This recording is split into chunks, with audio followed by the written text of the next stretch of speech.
Youth corner में आपका स्वागत है। सभी मित्रों के आग्रह पर कहते हैं लोग कि हमारे पास टाइम नहीं होता, हम रामायण पढ़ना चाहते हैं, हम रामायण को समझना चाहते हैं। हिंदू धर्म का और हर धर्म का, न सिर्फ हिंदू धर्म का, एक ऐसा आदर्श ग्रंथ जिसमें एक आदर्शवादिता ही हर तरफ, चारों तरफ दिखाई पड़ती हो, ऐसा ग्रंथ रामायण, जो हर इंसान पढ़ना चाहता है लेकिन समय की कमी के कारण पढ़ नहीं पाता। मेरी कोशिश है कि मैं आपके समक्ष एक संपूर्ण रामायण पेश करूं। एनसीईआरटी की एक बुक, बाल राम कथा, कक्षा 6 की ये बुक है, जिसमें बहुत ही शॉर्ट एंड स्वीट में संपूर्ण रामायण की कहानी लिखी हुई है। मैं इसके लेखक को धन्यवाद देना चाहता हूं और एनसीईआरटी को धन्यवाद देना चाहता हूं कि इतने शॉर्ट एंड स्वीट में इस तरीके की बेहतरीन राम कथा प्रस्तुत की है। आइए शुरू करते हैं रामायण। अवध प्रदेश, सरयू नदी के किनारे बसा वह शहर, बहुत सुंदर और समृद्ध शहर, अयोध्या, कौशल प्रदेश की राजधानी, राजा दशरथ का शासन राज्य। कौशल प्रदेश के राजा थे राजा दशरथ, अयोध्या के राजा थे राजा दशरथ। बहुत ही कुशल योद्धा, न्यायप्रिय शासक थे। महाराज आज के पुत्र थे और रघु के वंशज थे, रघुकुल के उत्तराधिकारी। राजा दशरथ बड़े यशस्वी थे, उन्हें किसी चीज की कमी नहीं थी। सुख, संपन्नता, सब तरह से वो संपन्न थे। उन्हें हर वक्त, हर समय उनके दिल में एक दुख सताता रहता था। हर वक्त दिल के कोने में एक दुख पिंच करता रहता था। वह दुख था पुत्र की कमी। आयु उनकी बढ़ती जा रही थी लेकिन उनकी कोई संतान नहीं थी। उनके कोई आयु की लगातार वृद्धि के कारण वो पूरा परिवार चिंतित था। उनकी 3 रानियां थी, कौशल्या, केकई और सुमित्रा। रानियों के मन में भी एक ही दुख सताता रहता था, संतान की कमी। रानियां अक्सर आपस में बात किया करती थी कि काश हमारा कोई पुत्र होता। बहुत कुछ सोच विचार हुआ। काफी सोच विचार करने के कारण बाद में महाराज दशरथ ने इस संबंध में अपने कुल गुरु वशिष्ठ मुनि से चर्चा की और उन्हें पूरी बात विस्तार से बताई। रघुकुल के अगले उत्तराधिकारी के बारे में राजा दशरथ की अपनी चिंता उन्होंने मुनि वशिष्ठ के सामने प्रस्तुत की। उन्होंने राजा दशरथ को, मुनि वशिष्ठ ने सलाह दी कि एक पुत्रेष्टि यज्ञ करवाया जाए, जिससे आपको पुत्र की प्राप्ति होगी। यज्ञ महान तपस्वी श्रृंग ऋषि की देखरेख में हुआ। पूरा नगर उसकी तैयारी में लगा। यज्ञशाला सरयू नदी के किनारे बनाई गई। यज्ञ किया गया, मंत्रोपचार किया गया, एक एक करके सबने आहुतियां दी गई। अंतिम आहुति राजा दशरथ ने दी। यज्ञ पूरा हुआ। अग्नि के देवता ने महाराज दशरथ को आशीर्वाद दिया कि कुछ समय पश्चात आपकी इच्छा पूरी होगी। तीनों रानियां पुत्रवती हुई। महारानी कौशल्या ने राम को जन्म दिया। चैत्र मास की नवमी के दिन रानी सुमित्रा के 2 पुत्र हुए, लक्ष्मण और शत्रुघ्न, और माता केकई के कोख से पुत्र भरत ने जन्म लिया। राजमहल में खुशी छा गई। हर तरफ खुशी खुशी का माहौल था। अयोध्या में एक उत्सव छा गया। राजा दशरथ बहुत प्रसन्न हुए। उनकी मनोकामना पूरी हुई।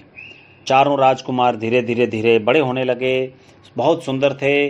खेलते खेलते, लोगों के साथ चलते बैठते उठते, चारों भाइयों में आपस में बहुत प्रेम, बड़ा भाईचारा, एक दूसरे की आज्ञा मानते थे। साथ में खेलना, कूदना, उठना बैठना सब चलने लगा। और थोड़े बड़े हुए तो बड़े होने पर चारों राजकुमारों को शिक्षा दीक्षा के लिए भेजा गया। उन्होंने कुशल और अपनी विद्या में दक्ष गुरुजनों से ज्ञान अर्जित किया, शास्त्रों का अध्ययन किया, शास्त्र विद्या सीखी। चारों राजकुमार बहुत ही कुशाग्र बुद्धि के थे, बहुत न्यायप्रिय थे, बहुत ही प्रेम भाव वाले थे। राम सबसे बड़े थे, सर्वोपरि थे। उनमें कई अन्य गुण भी थे।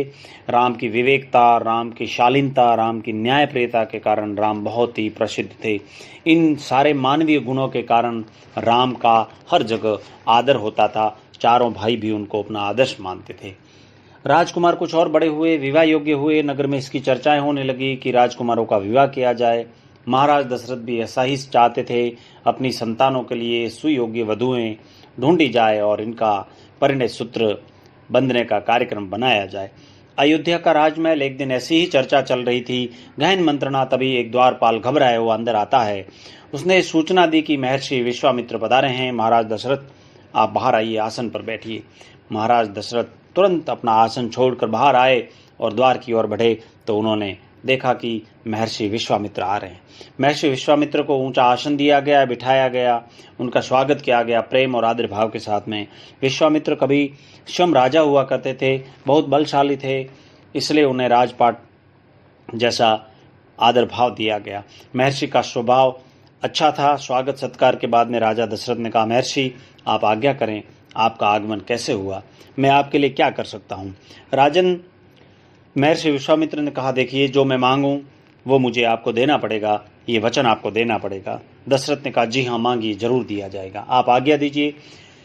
रघुकुल की अक्सर यह रीत रही है कि रघुकुल रीत सदा चली जाई, प्राण जाए पर वचन न जाए। एक बार जो वचन दिया गया है वो मर के भी पूरा किया जाना रघुकुल की परंपरा रही है। मैं इस सिद्ध के लिए उसी समय विश्वामित्र राजा दशरथ को अपने वचनों में बांधने के बाद में अपनी इच्छा बताते हैं कि मैं सिद्धि के लिए एक यज्ञ कर रहा हूँ, एक अनुष्ठान कर रहा हूँ जो लगभग पूरा होने वाला है, लेकिन मुझे दो राक्षस बहुत परेशान कर रहे हैं, कई बाधाएं डाल रहे हैं। मैं चाहता हूँ कि आपका ज्येष्ठ पुत्र राम मुझे दिया जाए और राम मेरे साथ चलें और उन सारे राक्षसों को मारें और मेरे यज्ञ को संपूर्ण होने में मेरी पूरी मदद करें।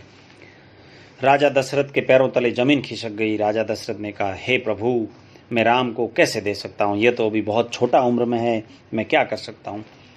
ऐसा सुनते ही विश्वामित्र के चेहरे पे, महर्षि विश्वामित्र जी के चेहरे पे चिंताएं जताने लगी, चिंता बढ़ने लगी, उन्हें क्रोध आने लगा।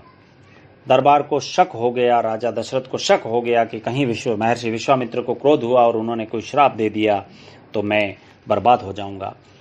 महाराज ने कहा, हुक्म कीजिए, मैं क्या कर सकता हूँ। विश्वामित्र ने कहा, आपको ये मेरी इच्छा पूरी करनी पड़ेगी, आपके पुत्र राम को मुझे देना पड़ेगा। उनकी आयु उस समय 16 वर्ष थी। ये राक्षसों से कैसे लड़ेंगे, कैसे रहेंगे, ये सारे सवाल राजा दशरथ के दिल में उठने लगे। महर्षि विश्वामित्र ने कोई प्रतिक्रिया नहीं करी, बस वो क्रोधित थे, सोच रहे थे कि अब क्या किया जाए। क्रोध होने के लिए मीन्स उनके दिल पे, उनके चेहरे पे चिंताएं दिख रही थी, लेकिन फिर भी विश्वामित्र अपने आप को कंट्रोल करके बैठे हुए थे कि मुझे क्रोध नहीं करना है, क्योंकि उनका यज्ञ चल रहा था और जब मुनि कोई यज्ञ करता है और उसे क्रोध आ जाए तो वो यज्ञ पूरा नहीं हो पाता। ऐसा माना जाता है कि वो अनुष्ठान अधूरा रह जाता है। विश्वामित्र ने कहा, मैं राम के बिना नहीं जा सकता। राजा दशरथ ने बहुत सोच विचार करने के बाद में कहा कि महाराज विश्वामित्र, गुरु विश्वामित्र, मैं आपसे यही कहना चाहूँगा कि आप तपस्वी हैं, आप महान हैं, मैं आपको दिए हुए वचनों को मैं मान सकता हूँ, लेकिन आप मेरी एक ही इच्छा स्वीकार कीजिए कि मैं राम को भेज सकता हूँ, लेकिन राम को अकेले नहीं भेज सकता। राम के छोटे भाई लक्ष्मण को भी आप साथ में ले जाइए, ताकि ये दोनों भाई साथ रहेंगे, साथ खेलेंगे, इनका मन लगता रहेगा। राम और लक्ष्मण को तत्काल दरबार से बाहर बुलाया गया। महाराज दशरथ ने उन्हें अपने निर्णय की सूचना दी। दोनों भाइयों ने शहर को स्वीकार कर लिया, सिर झुकाया, आदर सहित आशीर्वाद लिया और इसकी सूचना माता कौशल्या को दी गई। बताया गया कि राम और लक्ष्मण वन जा रहे हैं महर्षि विश्वामित्र के साथ में। गंभीर स्वचिंतन हुआ, शंख ध्वनि हुई, नगाड़े बजे और दोनों भाई गुरु विश्वामित्र के साथ में चल दिए। दोनों राजकुमार उनके साथ चल पड़े, भीड़ और भयानक जंगलों की ओर चल पड़े। आगे चलते चलते चलते चलते विश्वामित्र गुरु आगे जा रहे थे और राम और लक्ष्मण उनके पीछे पीछे चले जा रहे थे। पीठ पर तुनीर बांधे हुए, कमर में लटकाए हुए हैं, तीर और धनुष संभाले हुए पीछे पीछे चल रहे हैं। राजमहल से निकलकर महर्षि विश्वामित्र सरयू नदी की ओर आगे बढ़ते हैं और दोनों राजकुमार साथ हैं। उन्हें नदी पार करनी थी। आश्रम पहुंचने के लिए सरयू नदी को पार किया जाना था। विश्वामित्र ने अयोध्या के निकट नदी पार नहीं की। दूर तक सरयू के किनारे किनारे चलते रहे। दक्षिणी तट पर, उसी तट पर जिस पर अयोध्या नगरी थी, वे चलते रहे। नदी के घुमाव के साथ साथ राजमहल काफी पीछे छूट गया था। राम और लक्ष्मण ने एक बार भी पीछे मुड़कर नहीं देखा। उनकी नजरें सिर्फ और सिर्फ गुरु विश्वामित्र पर थी। गुरु विश्वामित्र, महर्षि विश्वामित्र के सधे कदमों की ओर वो पीछे पीछे चले जा रहे थे। सूरज की चमक धीमी पड़ रही थी, शाम होने को आई थी। राजकुमारों के चेहरों पर थकान का कोई चिन्ह नहीं था। उत्साह था, दिल में उमंग थी कि हम नई जगह जा रहे हैं, नई विद्या सीखेंगे, गुरु के साथ में कुछ नया सीखेंगे। महर्षि अचानक रुक गए और उन्होंने आसमान की ओर देखा। चिड़ियों के झुंड अपने बसेरे की ओर लौट रहे थे। आसमान मटमैला हो गया था, अंधेरा छाने लगा था। गुरु विश्वामित्र ने निर्णय लिया कि आज हम इसी नदी के तट पर विश्राम करेंगे, हमारा रात्रि विश्राम यही होगा। महर्षि ने पीछे मुड़ते हुए कहा। दोनों राजकुमारों के चेहरों के भाव को देखा और देखते हुए हल्का सा मुस्कुराए और कहा कि आइए, मैं तुम दोनों को कुछ विद्याएं सिखाना चाहता हूँ। इन्हें सीखने के बाद आप पर कोई किसी तरीके का प्रहार नहीं कर सकेगा, उस समय भी नहीं जब तुम नींद में सो रहे होंगे। राम और लक्ष्मण नदी में मुंह हाथ धोकर लौटे। महर्षि के निकट आकर बैठे विश्वामित्र ने दोनों भाइयों को अला अति बला नाम की विद्याएं सिखाई। बला अति बला नाम की विद्याएं सीखकर बहुत खुश हुए। रात में वे लोग वहीं सोए और तिनकों और पत्तों का बिस्तर बनाया, बहुत गहरी नींद ली। सुबह हुई, यात्रा फिर शुरू हुई।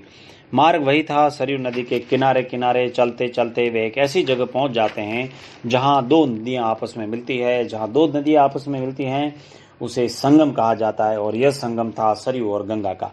महर्षि अब भी आगे चल रहे थे, लेकिन एक अंतर आ गया। राम और लक्ष्मण अब अपनी दूरी बनाकर नहीं चलते थे। महर्षि विश्वामित्र को आगे आगे चलने दे रहे थे और ठीक वो पीछे पीछे चलते जा रहे थे, ताकि जो भी गुरु विश्वामित्र द्वारा उन्हें बताया जा रहा है, उन जगहों के इतिहास के बारे में बताया जा रहा है, वो ध्यान से सुन सकें।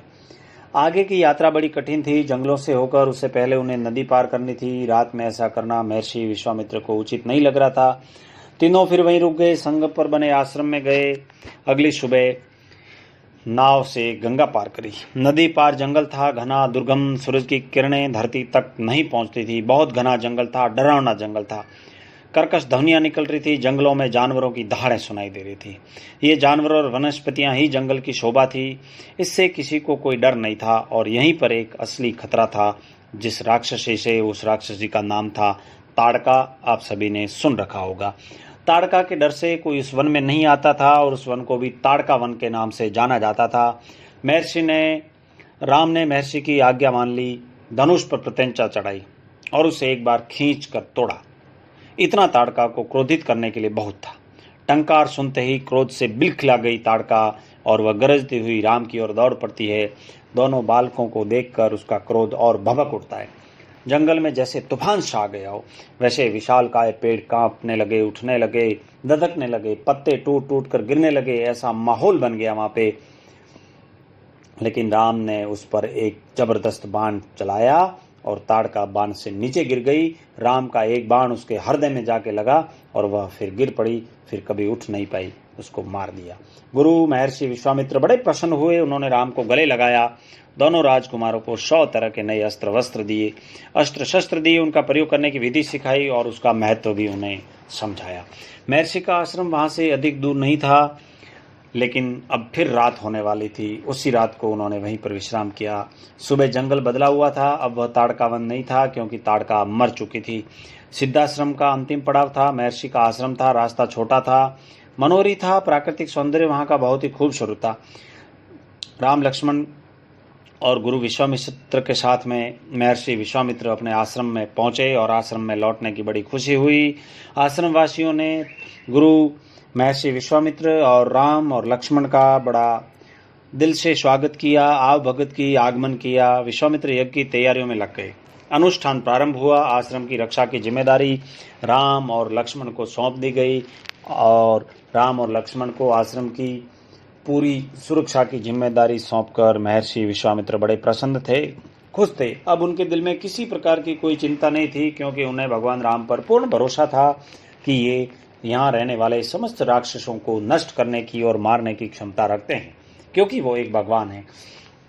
5 दिन तक सब कुछ ठीक ठाक चलता रहा, शांति से चलता रहा, कोई विघ्न नहीं था। लगता था कि राक्षस सब शांत हो गए। राजकुमार की उपस्थिति में ही राक्षसों को भगा दिया गया। राम और लक्ष्मण ने यज्ञ पूरा होने तक नहीं सोने का निर्णय किया। वे लगातार जागते रहे, चौकस रहे। कमर में तलवार, तीर, तुनीर, धनुष, बाण, प्रत्यंचा चढ़ी हुई, हर स्थिति के लिए तैयार, एकदम गार्ड की तरह। अनुष्ठान का अंतिम दिन था। अचानक भयानक आवाजों से आसमान भर गया। सुबाहु और मारीच जैसे 2 राक्षस दल और बल के साथ में आश्रम पर पहुंच गए और अचानक आश्रम पर धावा बोल दिया। मारीच बड़ा क्रोधित था, यज्ञ के अलावा भी इस बात से कि राम और लक्ष्मण ने उसकी मां ताड़का को मारा था। राम ने राक्षसों का हमला होते ही कार्रवाई की, धनुष उठाया, मारीच को निशाना मारा और मारीच बाण लगते ही मूर्छित होकर नीचे गिर गया। बाण का वेग इतना गजब था कि वो समुद्र के किनारे पर जाकर गिरा, लेकिन वह मरा नहीं। जब होश आया तो उठकर दक्षिण दिशा की ओर भागा। राम का दूसरा बाण सुबाहु को लगा, इसके प्राण वहीं निकल गए। सुबाहु को मार दिया गया। मरने पर राक्षस सेना में भगदड़ मच गई, चिल्लाने लगे, चीखने लगे। लक्ष्मण के बाणों का शिकार हुए, कुछ राम के बाणों का शिकार हुए, उधर भागे, आपस में भगदड़ मच गई। राम ने महर्षि को प्रणाम करते हुए पूछा, अब हमारे लिए क्या आज्ञा है? यज्ञ खत्म हो गया। विश्वामित्र का सारे राक्षसों को मार दिए, आश्रम को राक्षस मुक्त कर दिया, यज्ञ अनुष्ठान पूरा हुआ। राम और लक्ष्मण महर्षि विश्वामित्र के पास पहुंचे और उनसे आज्ञा मांगी। गुरु, हमारे लिए क्या आज्ञा है? मुनिवर, हमें आज्ञा दीजिए। महर्षि ने दोनों को गले लगाया और कहा कि हमारा यज्ञ पूरा हुआ, अब हम राजा जनक के प्रदेश चलेंगे, मिथिला प्रदेश। विदेहराज के राजा के दरबार में जाएंगे। विदेहराज के राजा हैं राजा जनक, मिथिला प्रदेश के राजा हैं। मैं चाहता हूं कि आप दोनों भी मेरे साथ चलो। उनके वहां पे एक बहुत ही अद्भुत आयोजन होने वाला है और उस आयोजन का नाम है शिव धनुष आयोजन। शिव धनुष का आयोजन होने वाला है। चलिए इस आयोजन को आप भी देखें, ये मेरी इच्छा है। गुरु विश्वामित्र, राम और लक्ष्मण अगली यात्रा को लेकर बहुत ही उत्साहित थे, बहुत ही खुश थे। बढ़ते गए, आगे बढ़ते गए। सोन नदी पर वो पहुंचे। सोन नदी पार कर दी। पार करके वो आगे गए। वे गौतम ऋषि का आश्रम बीच में आया। वो गौतम ऋषि के आश्रम में भी रुके। गौतम ऋषि के आश्रम में उन्होंने विश्राम किया और धीरे धीरे ऐसे चलते चलते चलते बीच में और भी कई आश्रम आए जहां वो रुके और अंत में वो फिर चलते चलते राजा जनक के महल में पहुंचे। जैसे ही राजा जनक ने इन तीनों को आते देखा, वहां भी इनकी बड़ी आवभगत हुई और वहां पे उनको आसन दिया गया, बैठे। फिर राजा जनक ने पूछा कि ये दो सुंदर बालक कौन हैं? ये दो सुंदर राजकुमार कौन हैं? महर्षि विश्वामित्र ने कहा कि ये राम और लक्ष्मण हैं और ये दोनों अयोध्या के राजा महाराज दशरथ के पुत्र हैं। मैं इन्हें साथ लाया हूँ। आप इन्हें वो अद्भुत धनुष दिखाइए जिसके लिए यह एक आयोजन होने जा रहा है। विदेहराज ने महर्षि, उनके दोनों शिष्यों राजकुमारों राम और लक्ष्मण को बड़ा आवभगत किया। उन्हें ठहरने की व्यवस्था की, उन्हें उद्यान दिखाने के लिए कहा गया और उन्हें शिव धनुष को यज्ञशाला में लाया गया। ला करके उन्हें दिखाया गया। शिव धनुष सचमुच में बड़ा विशाल था, लोहे की पेटी में रखा हुआ था, पेटी में पहिए लगे हुए थे। उस शिव धनुष जिस पेटी में रखा गया था उस पेटी के 8 पहिए थे। उसे लगभग उठाना असंभव था, लेकिन उसे धक्का मार करके उस 8 पहियों के सहारे खिसका कर उधर उधर किया जा सकता था। उन्होंने कहा, मुनिवर, मैंने प्रतिज्ञा की है कि अपनी पुत्री राजा जनक ने कहा कि मुनिवर, मैंने प्रतिज्ञा की है कि मैं अपनी पुत्री सीता का विवाह उससे करूंगा जो इस धनुष को उठाकर इस पर प्रत्यंचा चढ़ा देगा, और इसी के लिए मैं यह आयोजन करने वाला हूं। विदेहराज का संकेत समझकर महर्षि विश्वामित्र ने राम से कहा, उठो वत्स, ये धनुष देखो। राम ने सिर झुकाकर गुरु की आज्ञा स्वीकार की, आगे बढ़े, पेटी का ढक्कन खोल दिया और उस धनुष को देखा। धनुष बड़ा ही विशाल था, बहुत ही बड़ा धनुष था। सारे तरफ से उन्होंने उठा करके देखा, देख करके परखा, उसको समझा, लेकिन ऐसा लगा कि जैसे यह धनुष बहुत विशाल है। भगवान राम को दिल में तो लग गया था कि यह कोई बड़ा धनुष नहीं है, मैं उठा सकता हूँ। यज्ञ किया गया। यज्ञ में सारे लोग बैठे। सारे लोग कई प्रदेशों से, उधर उधर से महाराजाओं के राजकुमार आए हुए थे। सबने धनुष को वहां पे लाया गया, कार्यक्रम सजाया गया, पंडाल सजाए गए, मंच सजाए गए। मंचों पे राजा महाराजा, बड़े बड़े प्रदेशों के राजा महाराजा वहां आए और आकर के उन्होंने सबने अपनी अपनी कोशिशें करी, लेकिन किसी से धनुष टस से मस नहीं हुआ। जब सारे लोग हार गए तब भगवान श्री राम ने गुरु विश्वामित्र की तरफ देखा और गुरु से आज्ञा मांगी कि यदि आपकी आज्ञा हो तो मैं भी इस धनुष को उठाऊं। महर्षि विश्वामित्र ने भगवान श्री राम को आज्ञा दी और भगवान की आज्ञा पाकर चरण स्पर्श करके आशीर्वाद लेकर के वो धनुष की ओर बढ़े। जैसे ही धनुष की ओर बढ़े, सारे लोग हंसने लगे, तालियां तो क्या बजाएं, लेकिन सारों के चेहरे ऐसे लगने लगे जैसे मजाक भरा मूड हो। सब कहने लगे, ये बच्चा क्या धनुष उठाएगा। लेकिन भगवान श्री राम ने गुरुजी का आशीर्वाद लिया और आशीर्वाद लेकर के जैसे ही अपने हाथों से धनुष उठाया, खिलौने की तरह उठा करके धनुष में प्रत्यंचा चढ़ाई, उठाते ही वो टूट गया। यज्ञशाला में सन्नाटा छा गया। सब चुप हो गए, एक दूसरे की ओर देखने लगे।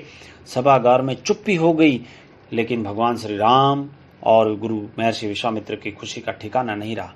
सीता देख रही थी, बैठी बैठी सारी चीजें देख रही थी। सीता ने देखा, अरे वाह, मेरे को योग्य वीर मिल गया। इतनी तो सुंदरता राजकुमार भगवान श्री राम की, और यही धनुष तोड़कर सीता मन में गदगद होने लगी। आप जनक राज ने कहा, गुरु विश्वामित्र मुनिवर, आपकी अनुमति हो तो मैं राजा दशरथ के पास संदेश भेजूं और वहां से बारात लेकर आने का न्योता दूं। यह शुभ संदेश उन्हें शीघ्र भेजना चाहिए। महर्षि की अनुमति से दूत अयोध्या भेजे गए, सबसे तेज चलने वाले रथों से। इस बीच में जनकपुर में धूम मच गई, बारात की तैयारियां की गई। महाराजा जनक का संदेश मिलते ही अयोध्या में चारों तरफ ढोल नगाड़े बजने लगे और तैयारी के साथ में वहां से बारात निकल गई और बारात मिथिला प्रदेश पहुंची। 5वें दिन बारात मिथिला प्रदेश पहुंची। जनकपुरी जगमगा गई, हर तरफ तोरणद्वार किया गया, हर जगह फूलों की चादरें बिछाई गई। मुख्य द्वार पर दर्शकों की भीड़ लग गई। खिड़कियों को और छज्जों को झांकती महिलाएं एक दूसरे को देख रही थी। राम सीता की जोड़ी दिख जाए, लेकिन किसी को दिखाई नहीं दे रही थी। विवाह से ठीक पहले विदेहराज ने महाराजा दशरथ से कहा कि राजन, राम ने मेरी प्रतिज्ञा पूरी कर बड़ी बेटी सीता को अपना लिया। मेरी इच्छा है कि मेरी छोटी पुत्री उर्मिला का विवाह मैं लक्ष्मण से कर दूं। मेरे छोटे भाई हैं कुशध्वज, उनकी भी 2 पुत्रियां हैं, मांडवी और श्रुतकीर्ति। कृपया यदि आपका आशीर्वाद हो तो मैं उन दोनों का विवाह भी तदनुसार भरत और शत्रुघ्न से कर लूं। राजा दशरथ ने यह प्रस्ताव भी स्वीकार कर लिया और चारों का विवाह चारों से हो गया। विवाह होने के बाद में बारातें अयोध्या में पहुंच गई और धूमधाम से उनका स्वागत किया गया। अगला एपिसोड आता है अयोध्या का। सारे लोग खुशी से रहने लगे, चारों लोग खुशी से रहने लगे। चारों बहुएं घर में आ गई, माता सीता घर में आ गई, चारों का विवाह हो गया। चारों राजकुमार खुशी खुशी रहने लगे। कुछ समय बीता और एपिसोड आगे हुआ। राजा दशरथ के मन में एक और नई इच्छा आने लगी कि अब राजकुमारों का विवाह हो गया, समय सब कुछ ठीक बीत रहा है। अब मैं बुजुर्ग होने लगा हूँ, मेरी उम्र होने लगी है, क्यों न मैं राम का राज्याभिषेक कर दूं और यह राज्य में युवराज भगवान श्री राम को दे दूं और इन्हें इस अयोध्या का राजा बना दूं। अयोध्या लौटने के बाद उन्होंने राम को राजकाज में शामिल करना शुरू कर दिया। राम यह जिम्मेदारी अच्छी तरह निभा रहे थे। उनकी विनम्रता, विद्वता और पराक्रम का लोहा सभी मानते थे। प्रजा उनको चाहती थी। राम की विवेकता, ईमानदारी, इच्छाएं, काम करने की उनकी शैली, सबसे प्रेम, स्नेह देने की उदारता, इन सब विशेषताओं के कारण पूरा अयोध्या उन्हें प्रेम करता था। राजा दशरथ धीरे धीरे वृद्ध होने लगे थे। वो चाहते थे कि मैं भगवान राम को राजा बना दूं। यह विचार उनके दिल में बार बार चलने लगा और इस विचार को वो आगे बढ़ाना चाहते थे। सभा बैठी। सभा में कार्यभार राम को सौंप देने का प्रस्ताव रखा गया। सभा में तुमुल ध्वनि से राजा दशरथ के प्रस्ताव का स्वागत किया गया। राम की जय जयकार होने लगी। दशरथ थोड़ी देर तक सुनते रहे। संतोष के साथ में उन्होंने कहा, शुभ काम में देरी नहीं होनी चाहिए। मेरी इच्छा है कि राम का राज्याभिषेक कल सुबह ही कर दिया जाना चाहिए। यह समाचार पलक झपकते ही पूरे नगर में फैल गया। हर जगह बस यही चर्चा थी, राज्याभिषेक की तैयारियां शुरू की जाए। भरत और शत्रुघ्न उस समय अयोध्या में नहीं थे, वे अपने नाना केके राज के यहाँ गए हुए थे। जब अयोध्या लौटने की बात करते, नाना उन्हें रोक लेते। भारत को अयोध्या की घटनाओं की सूचना नहीं थी। उन्होंने अपने पिता के निर्णय के संबंध में भी पता नहीं था। राजा दशरथ ने इस संबंध में राम से चर्चा की। कहा कि भरत यहाँ नहीं है, पर मैं चाहता हूँ कि राज्याभिषेक का कार्यक्रम रोका नहीं जाए। उन्होंने राम से कहा, जनता ने तुम्हें अपना राजा चुना है, तुम राजधर्म का पालन करो, कुल की मर्यादा की रक्षा तुम्हारा धर्म है। राज्याभिषेक की तैयारियां हुई। कैकेयी की एक दासी थी, मंत्रा। दासी ने देखा कि इधर भगवान राम की राज्याभिषेक की तैयारियां शुरू हो गई हैं, अनुष्ठान की तैयारियां शुरू हो गई हैं। मंत्रा बड़ी ही कुटिल बुद्धि की वो दासी थी।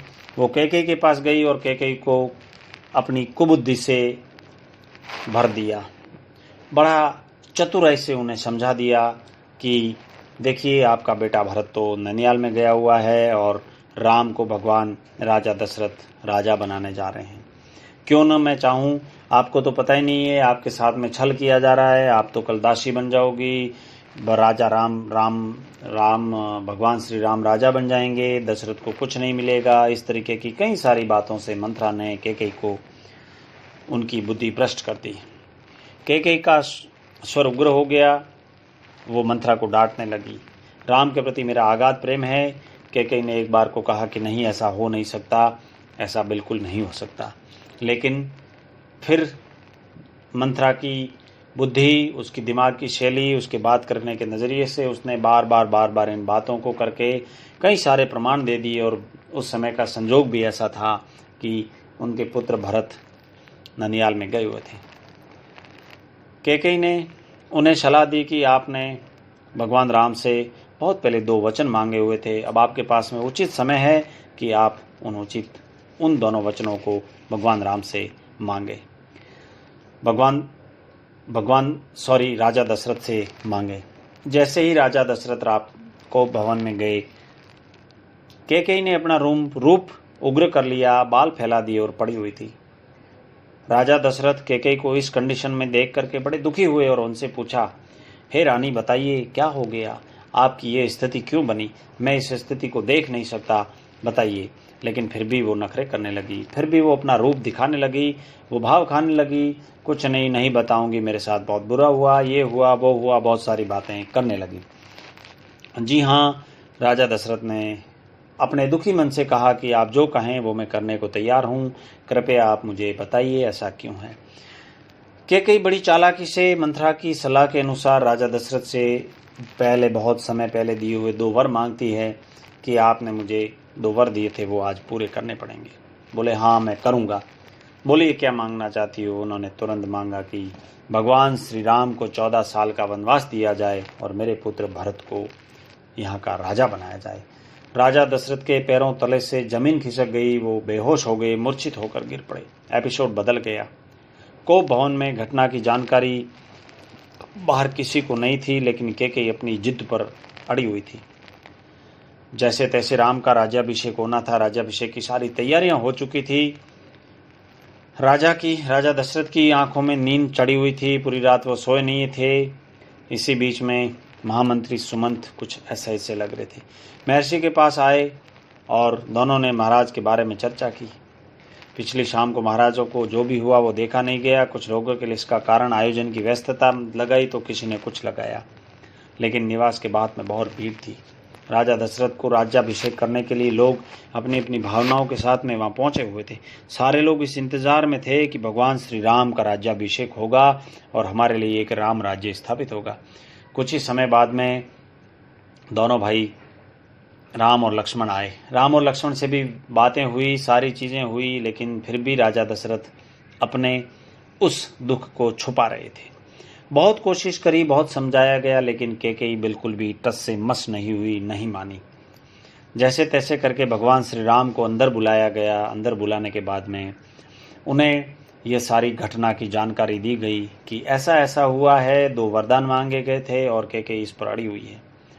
भगवान राम ने खुशी खुशी स्वयं वो वचन स्वीकार कर लिए कि मैं पिता की एक बार भी आज्ञा को टस से मस नहीं होने वाला हूँ, पिता की आज्ञा को मैं ठुकराने वाला नहीं हूँ, मैं जंगल जाने को तैयार हूँ। जब राम जंगल जाने लगे, वनवास जाने लगे, तो लक्ष्मण ने कहा मैं यहाँ क्या करूँ, मेरा बड़ा भाई जब वनवास जाने को तैयार है तो मैं यहाँ नहीं रुक सकता। माता सीता ने कहा कि जब मेरा पति ही इस दुनिया में सब कुछ है और वो ही जब जंगल वनवास जाने को तैयार है तो मैं यहाँ नहीं रुक सकती, मैं भी जाऊँगी। सभी लोग तीनों तैयार हो गए और तीनों की तैयारियां शुरू हुई। तीनों बिल्कुल भी पिताजी की आज्ञा को लेकर के, पिताजी की आज्ञा को सर पर रखते हुए वो वनवास जाने को तैयार हो गए। एक बार को पिता के दुख से वो बहुत दुखी हुए, लेकिन फिर भी वो अपनी पिताजी की आज्ञा पाकर चल पड़े। मंत्री सुमंत ने सबकी हालत देखी। सुमंत की आंखों में आंसू आने लगे, लेकिन वो क्या करते, उनके पास में कोई सहारा नहीं था। कौशल्या ने स्वयं को संभाला, क्योंकि ये खबर कौशल्या को पहुंची। कौशल्या ने अपने दुखी मन से या खुद मन से राम, लक्ष्मण और सीता को आज्ञा दी। वो अपने वस्त्र चेंज किए, वनवासी वस्त्र पहनकर तैयार हो गए। कौशल्या ने स्वयं को संभाला, उठी और राम को गले लगाया। वे राम के साथ वन जाना चाहती थी, लेकिन राम ने मना कर दिया। कहा कि पिता वृद्ध हैं, आपके सहारे की उन्हें जरूरत है और आप यहाँ रहिए। कौशल्या ने राम को विदा करते हुए कहा, जाओ पुत्र, 10 दिशाएं तुम्हारे लिए मंगलकारी हो, मैं तुम्हारे लौटने का जीवित रहूंगी। कौशल्या भवन से निकलकर राम सीता के पास गए, सारा हाल बताया, विदा मांगी, माता पिता की आयु का उल्लेख किया, उनकी सेवा करने का आग्रह कहा और कहा कि तुम निराश मत होना, 14 वर्ष के बाद हम फिर मिलेंगे। राम के वन गमन का समाचार जब सीता के पास पहुंचा, तब सीता ऑलरेडी उनके साथ थी। राम, सीता और लक्ष्मण जंगल जाने से पहले उन्होंने पिताजी का आशीर्वाद लिया। महाराज दशरथ दर्द के करा रहे थे। तीनों रानियां वहीं थी, मंत्री आसपास थे। मंत्रीगण रानी कैकेयी को अब भी समझा रहे थे कि आप अभी भी अपना निर्णय वापस लीजिए और स्थिति को संभालिए। राम ने कक्ष में प्रवेश किया तो राजा दशरथ के जीवन का संचार हुआ। वे उठकर बैठ गए।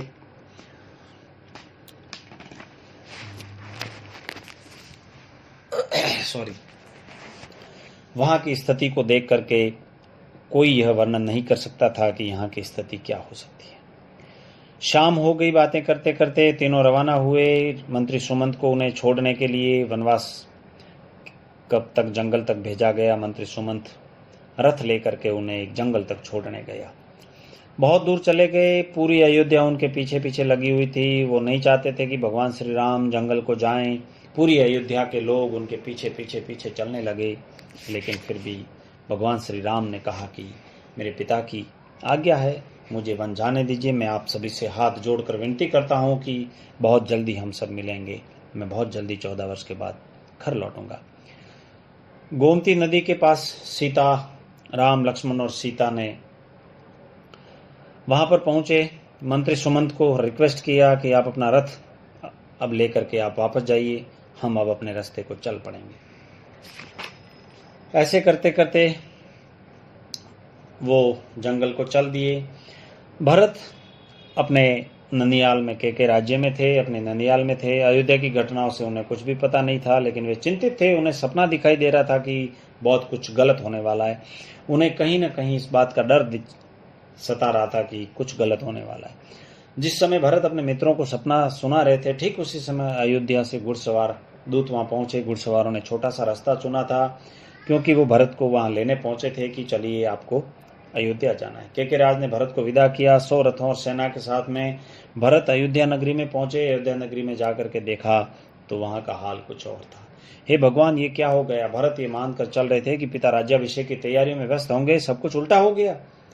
भगवान श्री राम, लक्ष्मण और सीता जंगल जा चुके थे। पिता व्याकुल थे। भरत ये सब देख करके व्याकुल होते, उनकी विकलता बढ़ गई। तुरंत राम के पास जाना चाहते थे, लेकिन महाराज ने उन्हें वनवास दे दिया था। 14 वर्ष के लिए वो नहीं मिल सकते थे। सीता और लक्ष्मण भी राम के साथ गए थे। ये सारी स्थितियां देख करके भगवान राम को बहुत क्रोध आया। वो अपने क्रोध को रोक नहीं सके।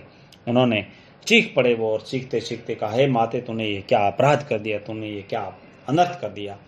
तुम ऐसी अपराधी नहीं हो, तुम्हें वन जाना चाहिए था, राम को नहीं भेजना चाहिए था।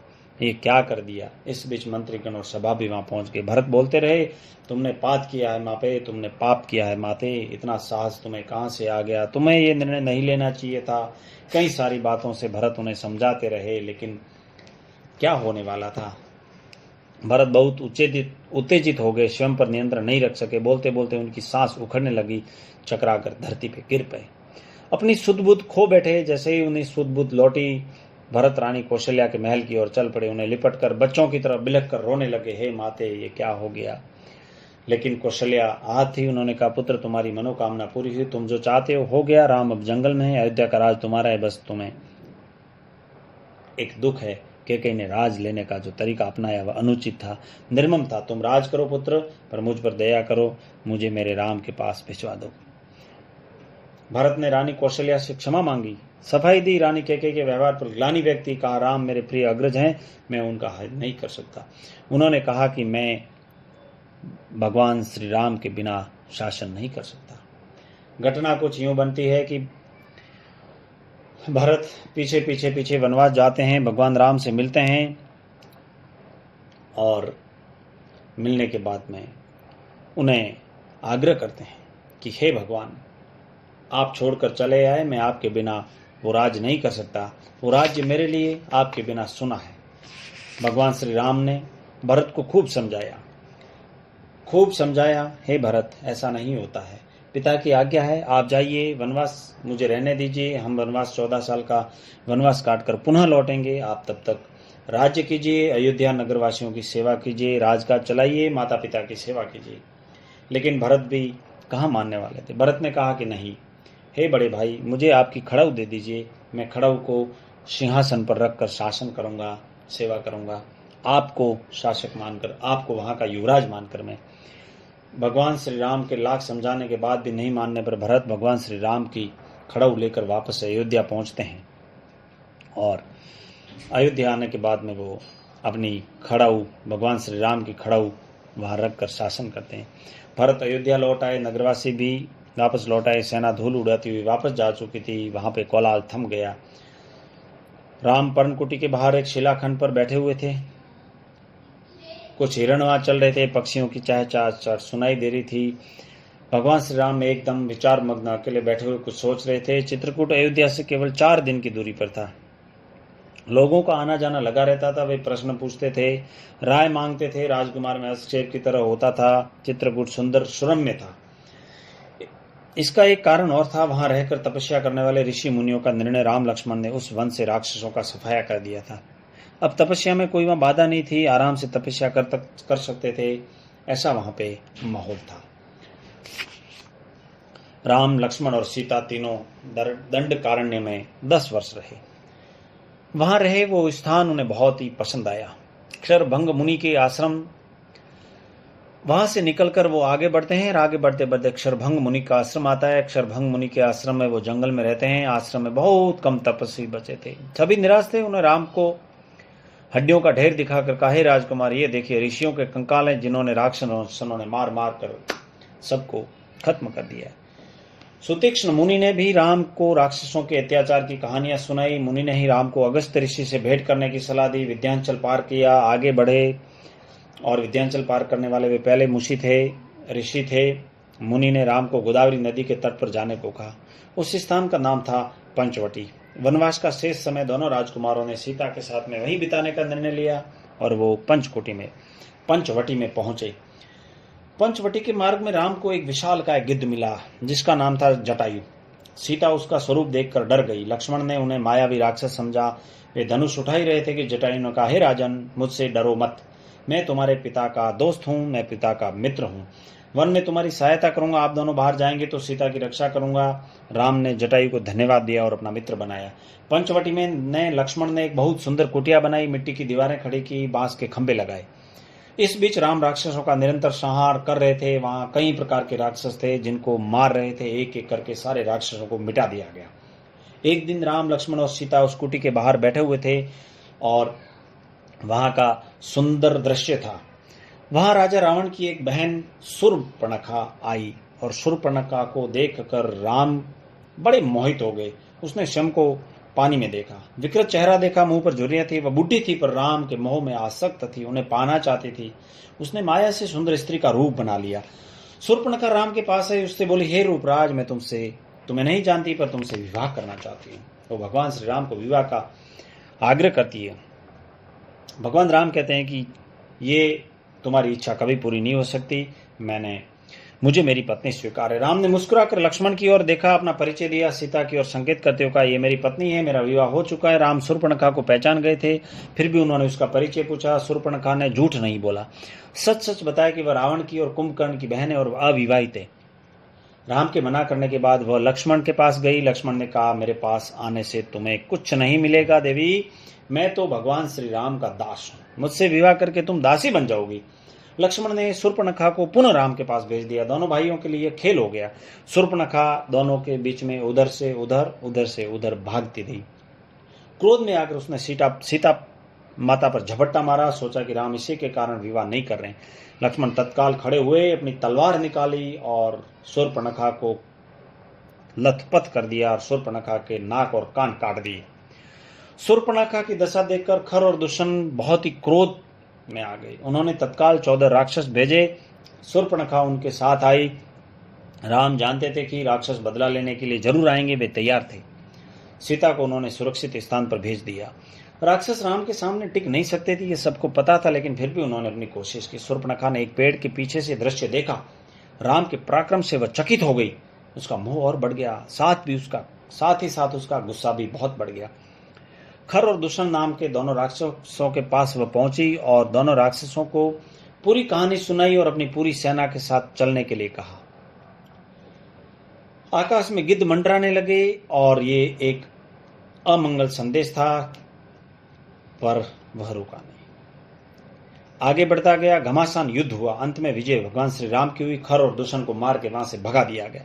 भागने वालों में एक राक्षस का नाम था अकंपन। वह सीधे रावण के पास गया, लंकापति को पूरा का पूरा ये दृश्य सुनाया। अकंपन ने कहा, राम कुशल योद्धा हैं, उनके पास विलक्षण शक्तियां हैं, उन्हें कोई डर नहीं है, उन्हें कोई मार नहीं सकता। इसका एक ही उपाय है, आप सीता का हरण कीजिए और उनको विवश कर दीजिए कि वो आपके सामने आकर के घुटने टेकें। इनके लिए उनके स्वयं ही प्राण निकल जाएंगे और वो आपके सामने हार जाएंगे। रावण सीता का हरण करने के लिए तैयार हो जाता है और वह महल से चल देता है माता सीता का हरण करने के लिए। रास्ते में उनकी भेंट एक राक्षस से होती है जिसका नाम होता है मारीच, और वह ताड़का का पुत्र होता है। ताड़का का वध राम ने किया था। मारीच क्रोधित था, राम की शक्ति से परिचित भी था। अपनी मां का वध किए जाने से वह बहुत ही क्रोधित था। उसने खुद समझाया, उसने रावण को सीता हरण करने के लिए मनाया, समझाया, कहा ऐसा करना विनाश को आमंत्रण देना है, लेकिन फिर भी रावण नहीं माना। रावण ने मारी बात मान ली और वह चुपचाप लंका लौट आया। थोड़ी देर में शूर्पणखा वहां लंका पहुंचती है, विलाप करती हुई, चीखती बिल्लाती पहुंचती है और रावण को पूरी घटना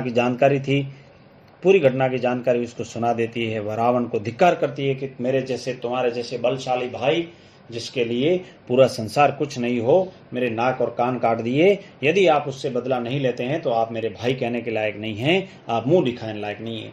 शूर्पणखा ने राम लक्ष्मण के बल की प्रशंसा की, सीता को अति सुंदरी बताया, कहा कि उसे लंका के राजमहल में होना चाहिए। वो वहां क्या कर रही है? वो तुम्हारी रानी होनी चाहिए। मैं सीता को तुम्हारे लिए लाना चाहती थी, मैंने खूब कोशिश करी, लेकिन मेरी कोशिश असफल हुई और मेरे नाक कान काट दिए। कि मैं चाहती हूँ कि आप इसका बदला सीता का हरण करके लें।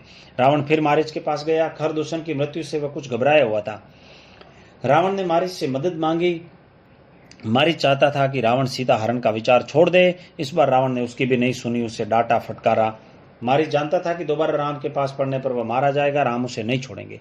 रावण मारीच के मन की बात भांप गया था। उसने क्रोध में भरकर कहा था, वहां जाने पर हो सकता है कि तुम मारे जाओ, लेकिन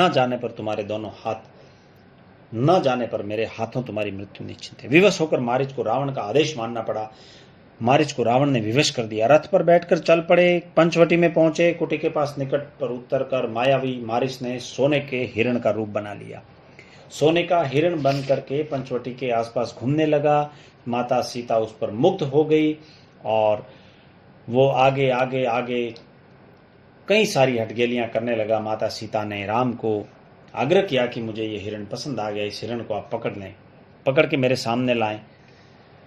जैसे ही ये विचार किया, भगवान राम ने कहा कि यहाँ कुछ उल्टा होने वाला है, यहाँ कुछ खेल है, लेकिन सीता नहीं मानी।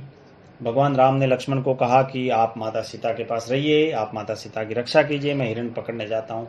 हिरण आगे आगे और राम पीछे पीछे बहुत दूर चला गया। राम पीछे पीछे चलते गए। वन में एक बहुत बड़ा अंतर हो गया।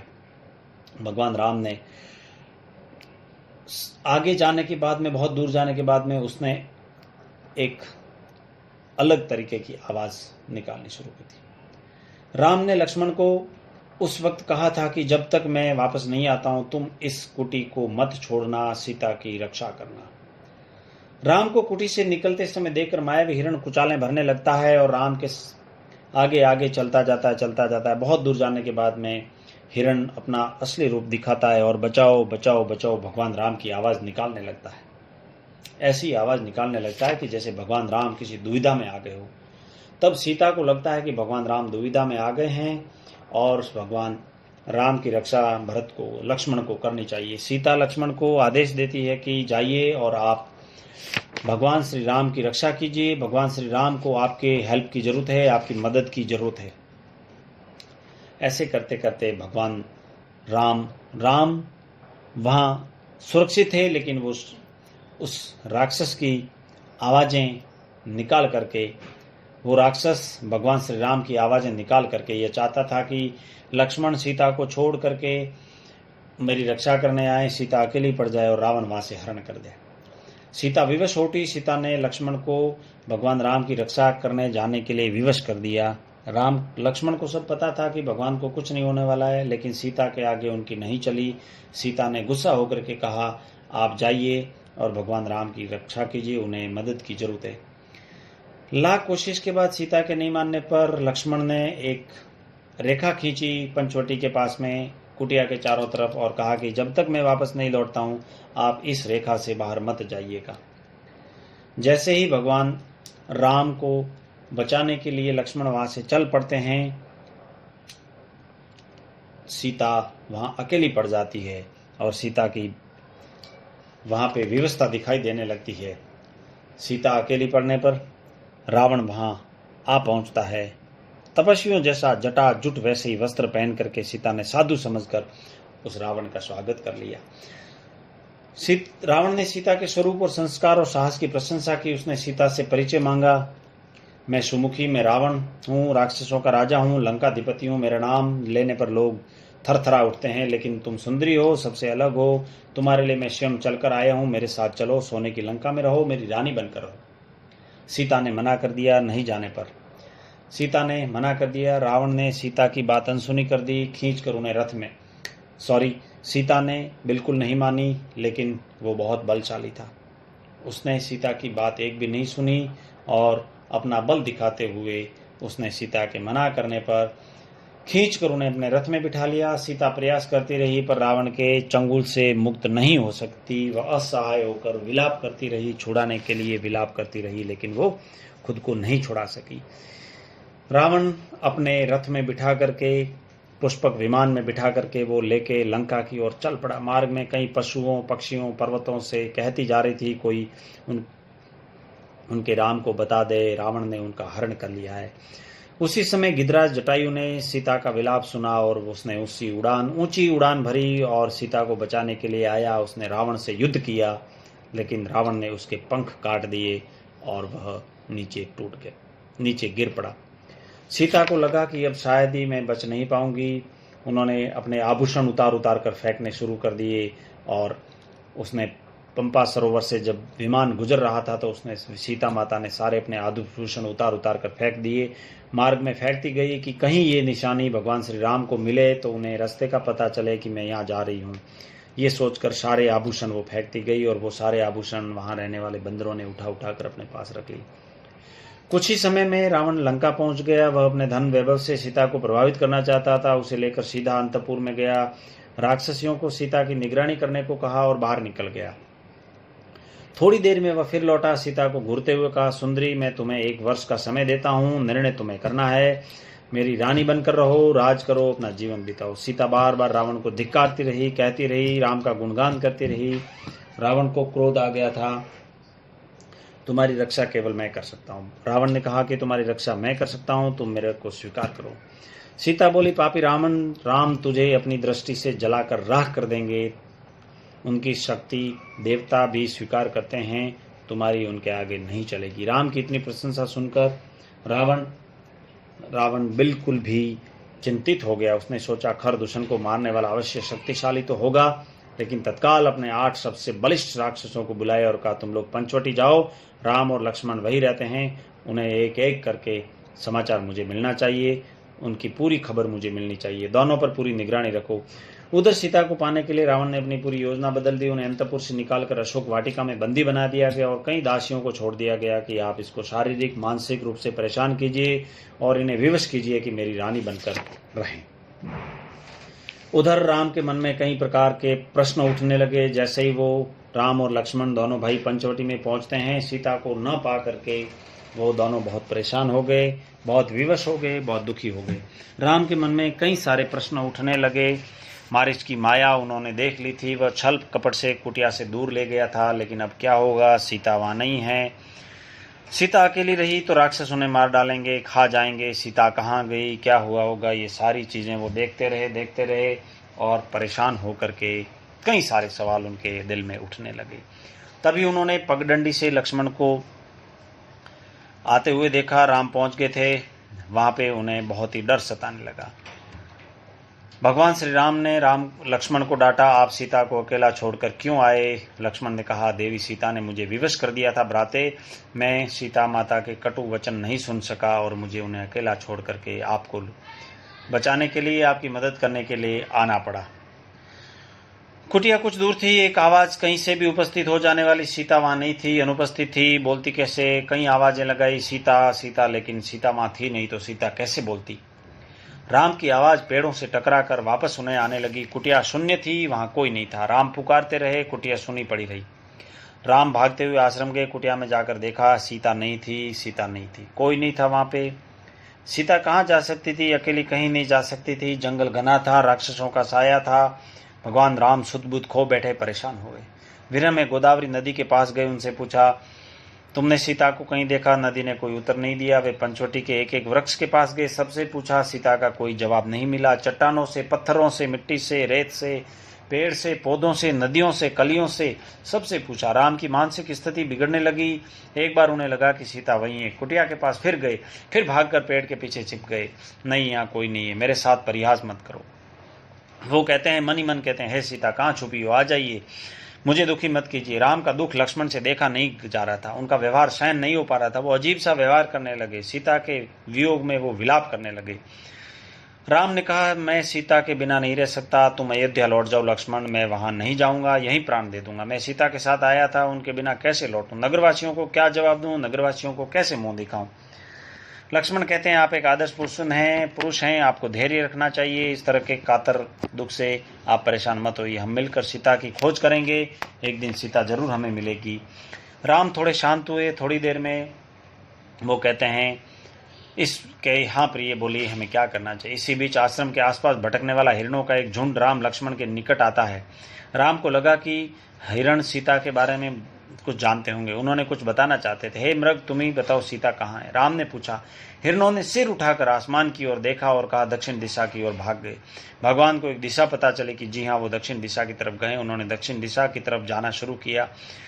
वन में भटकते हुए उन्होंने एक टूटे हुए रथ के टुकड़े देखे। तब उन्हें और विश्वास हुआ कि जी हाँ, ये कोई रथ है जो सीता को लेकर गया हुआ है। मरा हुआ सारथी और मृग घोड़े भी देखे। वन में रथ का क्या प्रयोजन?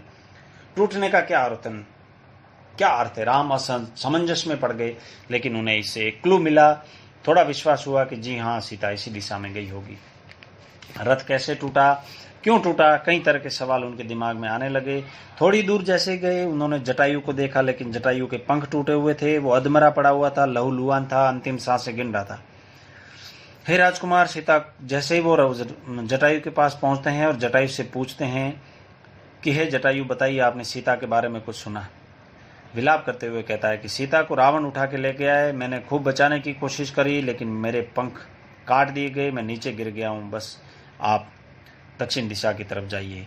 सीता को मैं बचा नहीं सका, मेरे पंख कट गए, इसलिए मैं नीचे गिर गया, लेकिन रावण सीता को दक्षिण पश्चिम दिशा की ओर लेकर गया। इतना कहते ही जटायु ने भगवान राम का नाम, भगवान राम की आवाज अपने कानों में सुनकर उसने प्राण त्याग दिए।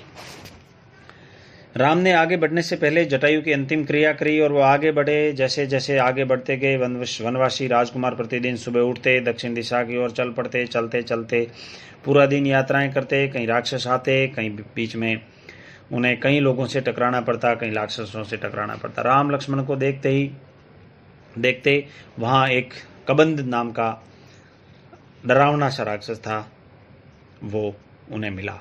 विशाल का राक्षस था। राम लक्ष्मण को देखते ही कबंध बहुत प्रसन्न हो गया और दोनों हाथ फैलाए और एक एक करके हाथ से दोनों भाइयों को पकड़कर हवा में उठा लिया। उसे मन मांगा जैसे आहार मिल गया हो। बैठे बिठाए ऐसे दो राजकुमार मिलके। कबंध उनकी शक्ति और बुद्धि पर आश्चर्यचकित रह गया। कौन हो तुम दोनों? उसने पूछा। हम अयोध्या के महाराज दशरथ के पुत्र हैं, राम और लक्ष्मण। रावण ने राम की पत्नी सीता का हरण कर लिया, हम उन्हीं की खोज में। राक्षस कबंध ने राम के बारे में सुन रखा था। साक्षात उन्हें देख करके, भगवान को देखकर वो बड़ा खुश हो गया। लेकिन तुम दोनों की सहायता का उपाय बताता हूं। मैं सीता के बारे में कुछ नहीं जानता हूं, पर फिर भी मैं आपको उसका उपाय बताता हूं। मेरा एक छोटा सा आग्रह स्वीकार करो तो मेरा अंतिम संस्कार भगवान राम करें। राम ने इस पर सहमति व्यक्त की तो कबंध बोला, आप दोनों पंपा सरोवर के निकट एक ऋष्यमुख पर्वत पर जाएं, वहां वानर राज सुग्रीव का क्षेत्र है, वे जरूर आपको मदद करेंगे। कबंध की सांसें टूटने लगी। उसका अंतिम संस्कार भगवान राम के हाथों किया गया पंपा, और उसका अंतिम संस्कार करके राम और लक्ष्मण पंपा सरोवर की तरफ आगे बढ़े। कबंध की बातों से भगवान श्री राम को एक ढांढस बंधा, उन्हें सीता के मिलने में काफ़ी मदद मिली, ऐसा उन्हें एहसास हुआ।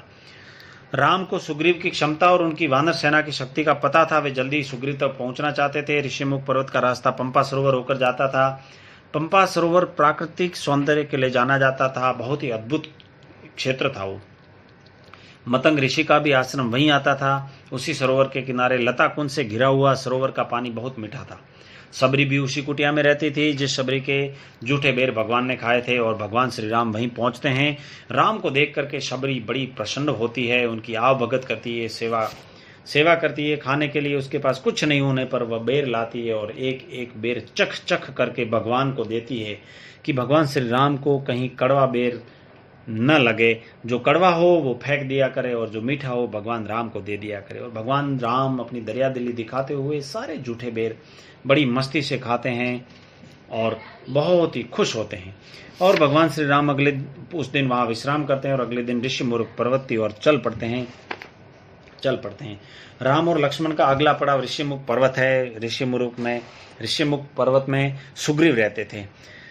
कबंध और सबरी की बातें दोनों भाइयों को याद थी। दोनों ने सुग्रीव को मिलने की सलाह दी थी। कहा था कि वे सीता की खोज में सहायक होंगे, और दोनों राजकुमार शीघ्रता से वहां पहुंचने का प्रयत्न करने लगे। सुग्रीव का मूल निवास ऋषिमुख पर्वत नहीं था, किष्किंधा था, लेकिन किष्किंधा में वह निर्वासन में अपना समय बिता रहे थे। सुग्रीव किष्किंधा के वानर राज के छोटे पुत्र थे। बड़े भाई का नाम बाली था। पिता के न रहने पर ज्येष्ठ पुत्र बाली वहां का राजा बना था।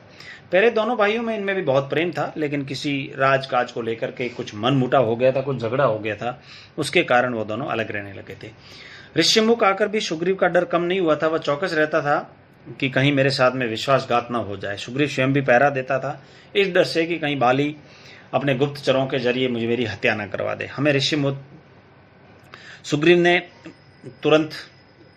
सुग्रीव को लगा कि मुझे यहाँ मारा जा सकता है। सुग्रीव ने तत्काल अपने साथियों को बुलाया और कहा कि देखिए, 2 राजकुमार आ रहे हैं, वो अवश्य बलशाली हैं, हमें हो सकता है मारने आए, हमें ऋषिमुख छोड़ देना चाहिए।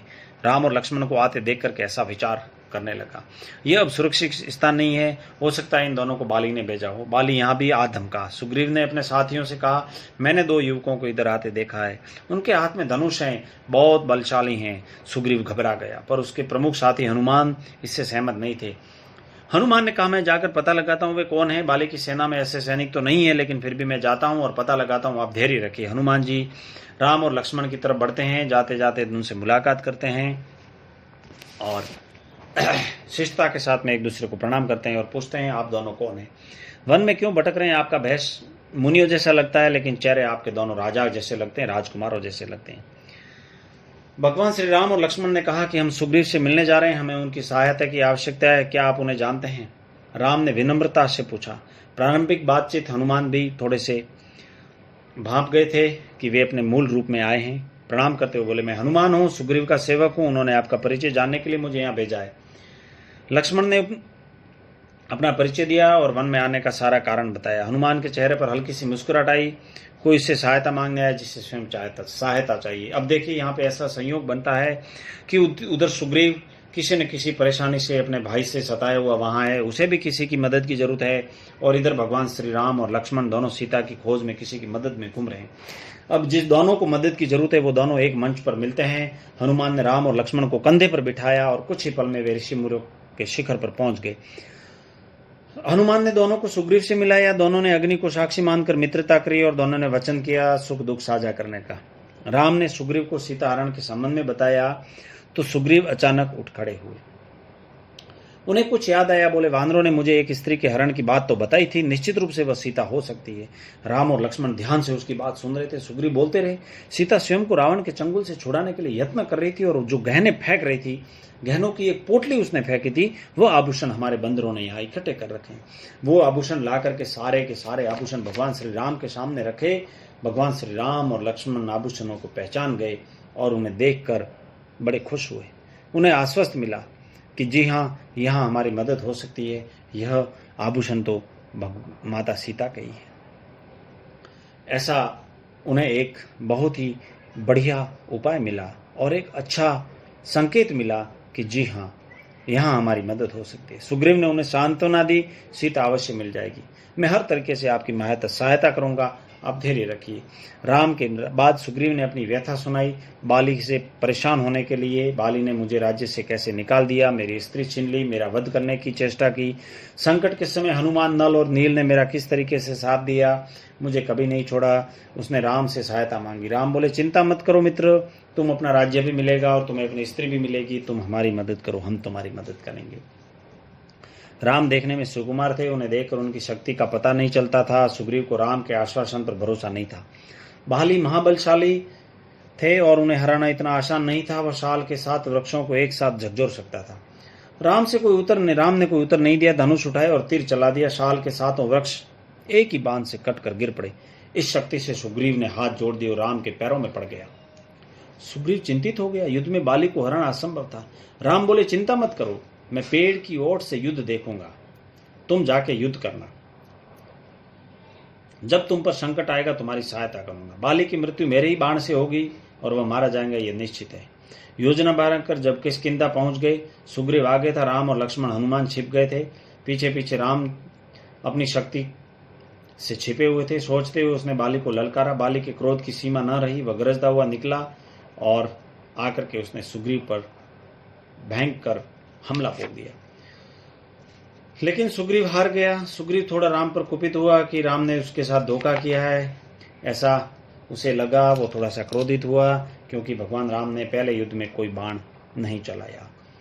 भगवान राम ने कहा, चिंता मत करो, फिर एक बार युद्ध होगा, फिर तुम जीतोगे, फिर दोबारा युद्ध होता है। और भगवान राम अपने एक ही तीर से बाली को खत्म कर देते। बाली को खत्म करके राम और सुग्रीव की वहां जय जयकार होने लगती है। वहां पर उपस्थित सभी वानर अपनी अपनी धुन में मस्ती करने लगते हैं, उद्दंग मचाने लगते हैं कि सुग्रीव की जीत हुई, सुग्रीव की जीत हुई।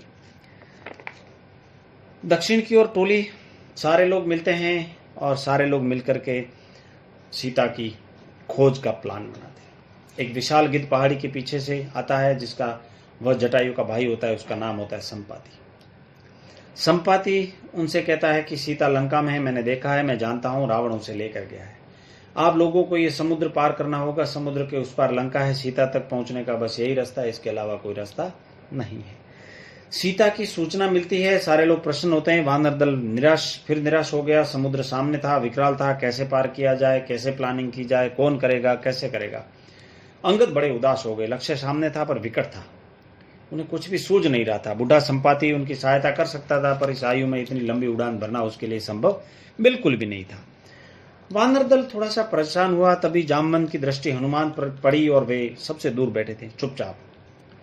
जामवंत जानते थे कि यह काम हनुमान तो कर सकते हैं, लेकिन उन्हें थोड़े से मोटिवेशन की जरूरत है, उन्हें प्रेरणा की जरूरत है। उनकी सोई हुई शक्ति जामवंत ही जगा सकते थे। जामवंत ने कहा, हे हनुमान, आपको जाना होगा, यह कार्य केवल आप कर सकते हैं, सबकी आंखें आप पर टिकी हुई है। हनुमान उठे, अंगड़ाई ली, झुककर धरती को छुआ, प्रणाम किया और एक ही छलांग में महेंद्र पर्वत पर जाकर खड़े हो गए। जामवंत विफल हो गए हनुमान को उनकी शक्ति की याद दिलाने में।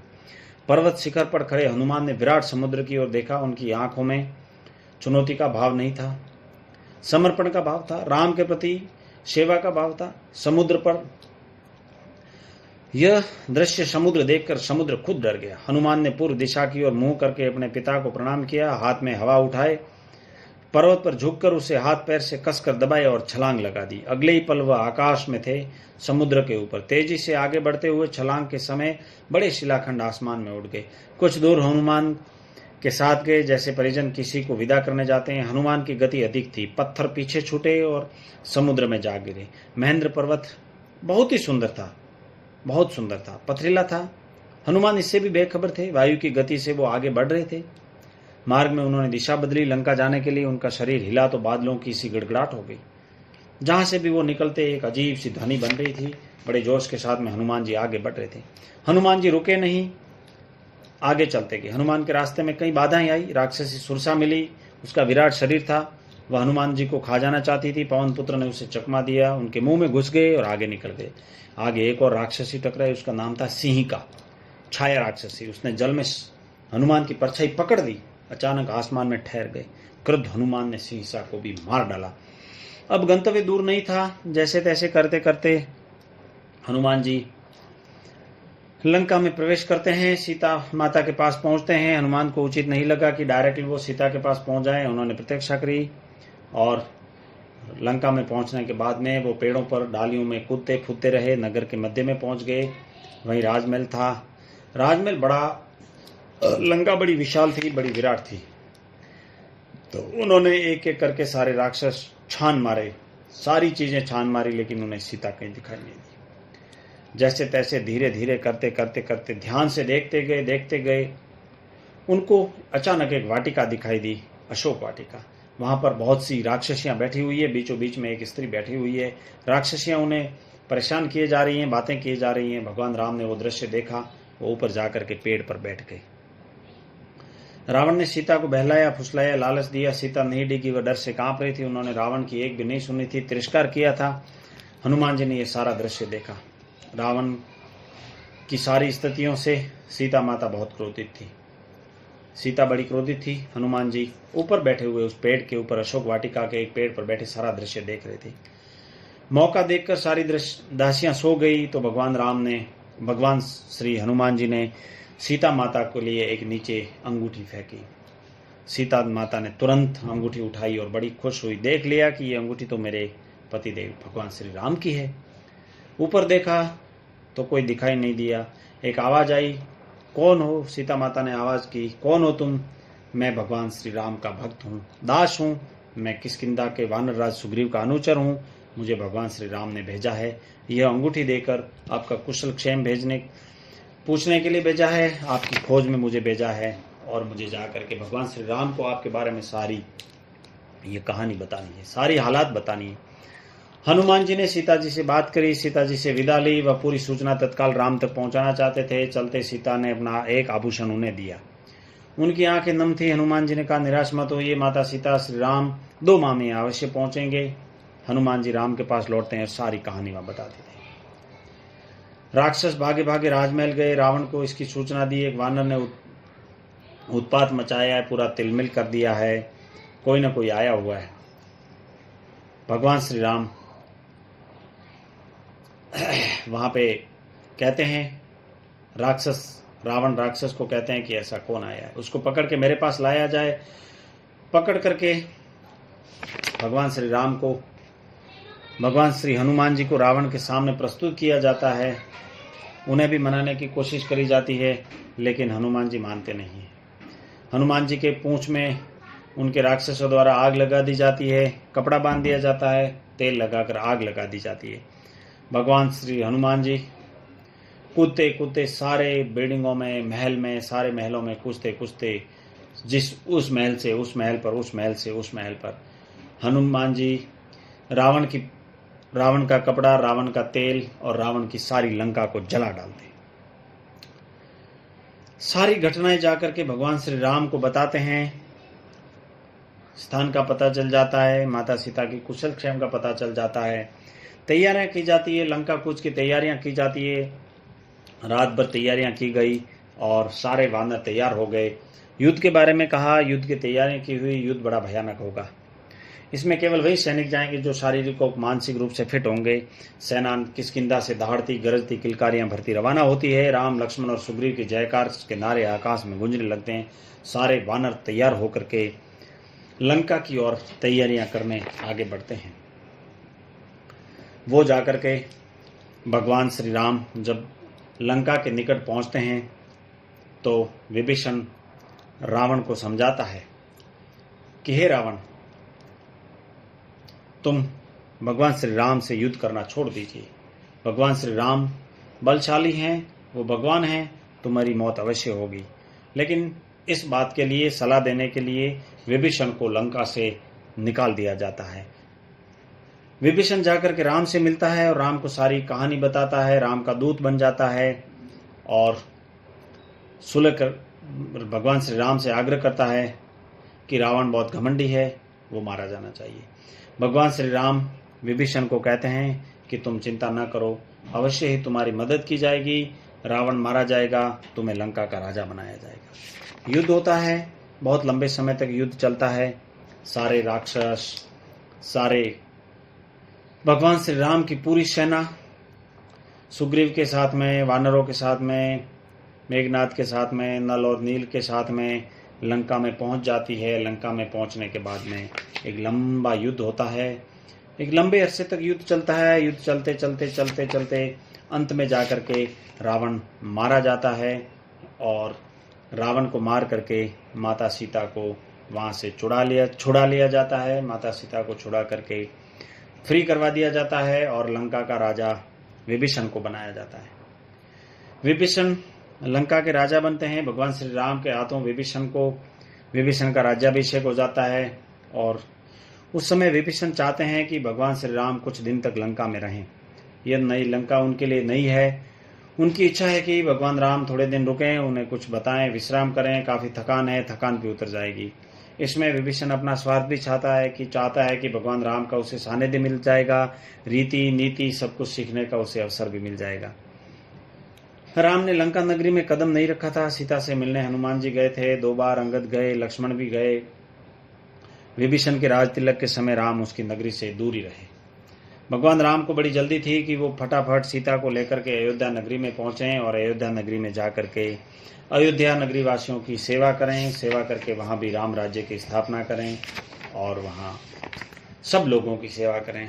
इस तरीके से लंका को जीत करके, रावण को मार करके लंका का राजा विभीषण को बना दिया जाता है और भगवान श्री राम सीता को लेकर के अयोध्या नगरी की ओर कूच करते हैं। सारे लोगों के साथ में अयोध्या चलते हैं। विमान लेकर के बीच में जाते हैं और सुग्रीव से मिलते हैं।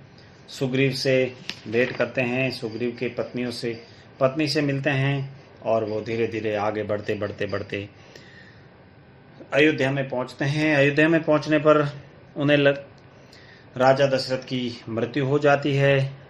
राजा दशरथ की मृत्यु को देख करके उन्हें बहुत ही क्षोभ होता है, बड़ा दिल में दुख होता है। भगवान श्री राम 14 वर्ष का वनवास पूरा करके अयोध्या पहुंचते हैं। मुनि वशिष्ठ जी के द्वारा भगवान श्री राम का राज तिलक किया जाता है। भाई राम, लक्ष्मण और भरत, शत्रुघ्न लक्ष्मण और भरत के सानिध्य में उनके पास खड़े होते हैं और मंगलचार होता है, शुभ गीत गाए जाते हैं। राम ने सीता को एक बहुमूल्य उपहार दिया, अनेक वस्तुएं प्रदान करी। सीता ने अपने गले से हार उतारा। वे दुविधा में थी, किसे दें। दुविधा राम ने दूर की, जिस पर तुम सर्वाधिक प्रसन्न हो उसे दे दो। सीता ने वह हार हनुमान जी को भेंट कर दिया भक्ति और पराक्रम के लिए। यहीं पर आकर के सारी कहानियां पूरी होती हैं। कुछ दिनों में सारी अतिथि एक एक करके वहां चले आते हैं। विभीषण लंका लौट जाते हैं। सुग्रीव ने किष्किंधा को प्रयाण किया। ऋषि मुनि अपने अपने आश्रम में चले जाते हैं। हनुमान कहीं नहीं जाते हैं, वे राम के साथ दरबार में रहते हैं। राम ने लंबे समय तक अयोध्या पर राज किया, बड़े लंबे समय तक राज करते हैं और अयोध्या में सारे लोगों को खुशी से रखते हैं। इसलिए यह भगवान श्री राम के दुख की कथा यहीं समाप्त होती है। भगवान श्री राम लंबे समय तक राज करते हैं। ऐसा राज करते हैं जहाँ पे सारी जनता सुखी रहती है, कोई दुखी नहीं रहता, सबको काम मिलता है, सभी सुखी रहते हैं। सबको भगवान श्री राम की विवेकता, ईमानदारी, सबकी इच्छाएं पूरी होती हैं। कोई झगड़े नहीं, कोई टंटे नहीं, सब प्रेम से रहते हैं। इसलिए उस राज्य को राम राज्य कहा जाता है। आज भी हम कहते हैं कि जो राज्य अच्छा होता है उसे हम राम राज्य कहते हैं। इस रामायण से हमें यह शिक्षा मिलती है कि यह एक आदर्श पिता प्रस्तुत करता है जो अपने वचनों पर अड़िग रहते हैं। रघुकुल की एक प्रथा हमें समझ में आती है। इस कुल की एक प्रथा होती है कि जो वचन एक बार दे दिया वो निभाना ही होता है। एक आदर्श बड़े भाई की आदर्शवादिता दिखाई देती है। एक आदर्श पुत्र की आदर्शवादिता हमें दिखाई देती है कि किस तरीके से एक पुत्र अपने पिता की एक आज्ञा के कारण 14 वर्ष वनवास को चल देता है। यहाँ पर एक चीज देखी जाती है कि किसी में अहंकार नहीं है, किसी में लोभ नहीं है, किसी में क्रोध नहीं है। हर जगह ये दिखाई देता है, हर जगह ये सुनाई पड़ता है कि हे भगवान, इसमें मेरा क्या, यह तो आपकी दया है। आपने एक चीज देखी होगी पूरी रामायण के दौरान कि कोई भी इंसान अपने काम का क्रेडिट नहीं लेना चाहता। हमें यह शिक्षा मिलती है कि आज के इंसान हर काम को करके खुद क्रेडिट लेना चाहते हैं, लेकिन पूरी रामायण में भगवान श्री राम ने जो काम किए उसके लिए सारा क्रेडिट वो खुद नहीं लेते, अपने भाइयों को देते हैं, पिता को देते हैं, माता को देते हैं, अपने गुरुजन ऋषि मुनियों को देते हैं। सारे लोगों की यही प्रथा है, जो कोई बड़ा काम करता है उसके लिए श्रेय खुद नहीं लेता। वो कहता है, हे प्रभु, हे भगवान, हे माते, हे पिता, हे भाई, ये तो आपकी दान है, इसे तो आपका आशीर्वाद है, इसमें मेरा क्या। मित्रों, रामायण एक ऐसा ग्रंथ है जिसे पढ़ने के लिए कम से कम आपको 10 दिन का समय चाहिए होता है, जिसे सुन करके समझने के लिए आपको कम से कम 7 से लेकर के 10 दिन का समय तो आपको चाहिए ही चाहिए। बड़ा ग्रंथ है, हिंदू धर्म का एक आदर्शवादी ग्रंथ, बहुत बड़ा ग्रंथ। हर धर्म के लोगों को मैं मानता हूं कि यह पढ़ना चाहिए, चाहे वो बेशक इसे एक हिंदू ग्रंथ के रूप में ना पढ़ें, एक कहानी के रूप में पढ़ें, लेकिन जरूर पढ़ना चाहिए। इससे हमें बहुत कुछ सीखने को मिलता है। एक सबसे बड़ी चीज आदर्शवादिता सीखने को मिलती है। सुनने वाले सभी मित्रों से मेरा आग्रह है कि घंटे 1.5 घंटे के रिकॉर्डिंग में कहीं ना कहीं शाब्दिक त्रुटि रही होगी, कहीं ना कहीं वाक्य आगे से पीछे हुए होंगे। हो सकता है कि कई जगह पर इस पवित्र ग्रंथ की, रामायण की कथा की कुछ पंक्तियां भी आगे पीछे हुई होगी, कोई क्रम भी आगे पीछे हुआ होगा।